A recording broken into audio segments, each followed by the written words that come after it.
Greetings, fellow listeners. You're just in time for a tale of daily terror.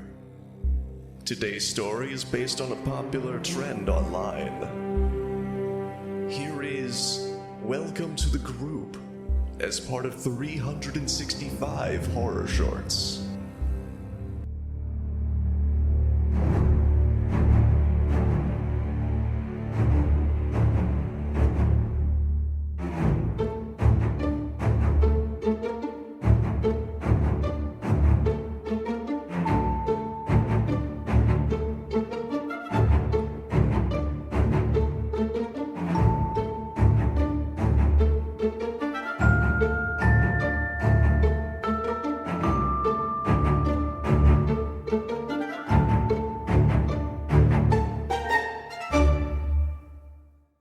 Social media is a very interesting thing to harness, mindlessly rotting your brain away to videos you play on loop before scrolling away to see another 15-second thing to rot your brain some more.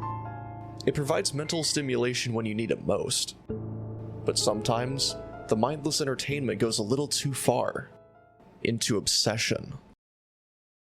When I first heard of Group 7, I thought it was just another silly online trend. I mean, everyone was talking about it like it was some kind of exclusive club. But if it's something that keeps showing up for me, does that mean I'm part of the group? And what was its function? I casually scrolled on past yet another video that vaguely mentioned the group but never quite defined it.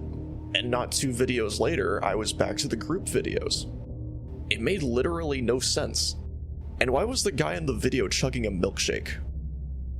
I was suddenly snapped back to reality as the bus screeched to a halt, jolting me slightly. I glanced outside. This was my stop. I could see my apartment as I crawled off the steps and headed to the sidewalk. I could see the sun was already setting, casting an orange haze over the world.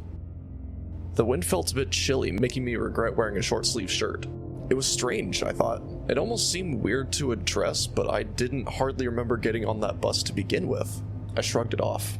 I must have just been exhausted. I mean, I did just get off a 7-hour shift at work. Besides, I had to have gotten on the bus, otherwise, how would I have gotten off of it? Heading into my apartment, I threw my bag to the couch and slid my shoes off. I headed to the bathroom and spent the next 30 minutes or so just sitting there, listening to music as I waited for my business to get done. As I sat there, I decided to scroll through some videos on my phone. And sure enough, I was greeted with yet another one of those mysterious Group 7 videos. Only the woman in the video was petting her cat as the cat made funny noises and stared down at the camera. The lady was telling the cat, and by proxy me, that Group 7 was a special group for special people. Only a select few even knew it exists. And the grouper knows when you join the group. That made me chuckle. The grouper? Seriously? How unoriginal could they be with this? With that, I shut off my phone and stood from my seat and headed back to my bedroom. Wait, how did I get to my kitchen? Looking around, I saw that it was already nighttime. I looked down at the table and saw there was a plate full of crumbs. It was clear that I'd just eaten, but I didn't remember doing so. But then, why did my mouth have the aftertaste of a peanut butter sandwich? I moved my tongue around my mouth, and sure enough, there were globs of peanut butter stuck to my teeth. I looked down at my phone and it was somehow 7 minutes after midnight. How was this even possible? I just got home from work. I felt a knot forming in my stomach as a sense of dread took over me. Was this what it meant to be in Group 7? I wondered. To feel like you've completely lost time.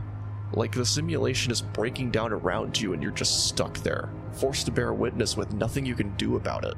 I tried not to think about it too much and headed to bed. I did feel pretty tired after all. The hours of work still left my body feeling pretty exhausted, no matter how many hours it's supposedly been since I got home. As I crawled into bed, I grabbed my phone and looked around the room, which was consumed by darkness. Well, outside of the moonlight that poured in through the bedroom window and illuminated my room somewhat. It was nice to be able to see the room around me rather than just sitting in pitch darkness. There was no telling what could be hiding in the dark. I turned my gaze to my phone. I opened my video app and scrolled through.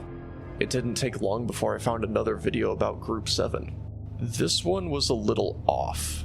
Rather than it being a normal person talking to their phone, it was completely dark. You could barely make anything out.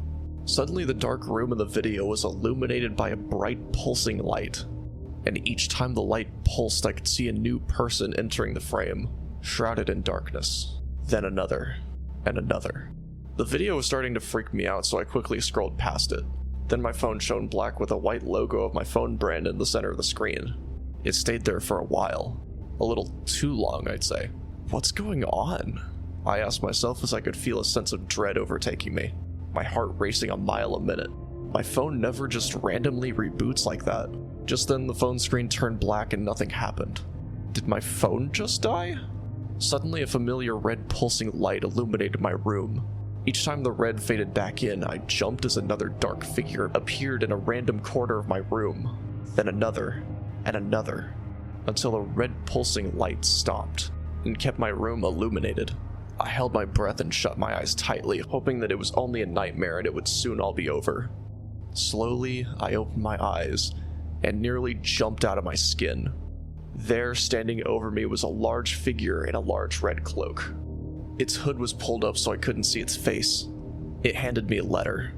It was too dark to read anything on it, but the thing before me said in a cold, harsh voice, "Welcome to Group 7.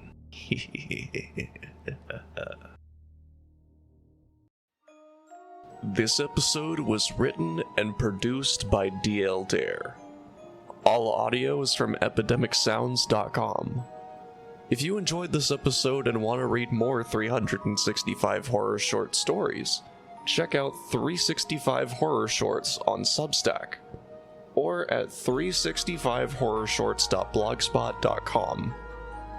This podcast is distributed by Acast, based on the daily horror short stories by DL Dare.